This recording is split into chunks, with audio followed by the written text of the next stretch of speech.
A series of north-south trails that follow the Hydro Canal in Niagara Falls grew recently with the official opening of the Dr. Henry G. Akers pathway.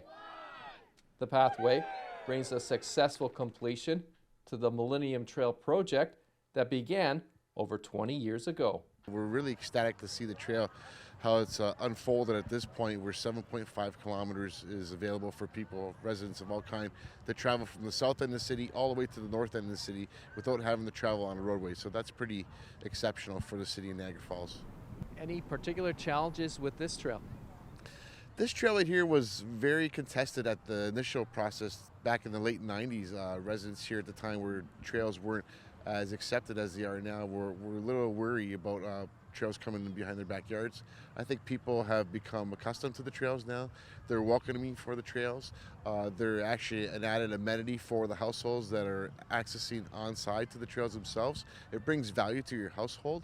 It's a win-win situation to have these trails here, to get people out there using recreational amenities that we have available for our residents and staying healthy as a community. The trail is named after Dr. Henry G. Akers, a pioneer in the field of hydroelectric engineering. Among his numerous accomplishments was helping to design the Sir Adam Beck 1 generating station. Excellent site. As I mentioned in my talk, it's right next to the Beck Power Canal, which he was instrumental in building, and it was a major contributor to the Beck Canal, and the powerhouse, of course. So this is a fitting location. I think it's great.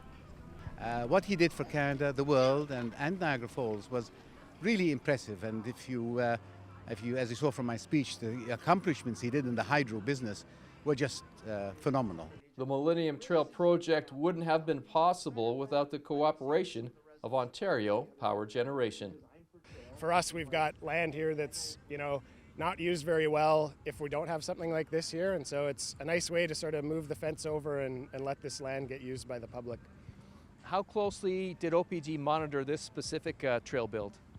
So this one pretty close. It's kind of gone in phases. So we're just opening the last phase now. So it's been quite a while, and it's kind of down to a science now. But really, from our perspective, it's making sure that we've got the fencing to keep people out of the dangerous water areas, and also making sure that working with neighbors and the other stakeholders that there's tree clearing is done properly, and we're not having to worry about that kind of thing with our fence line.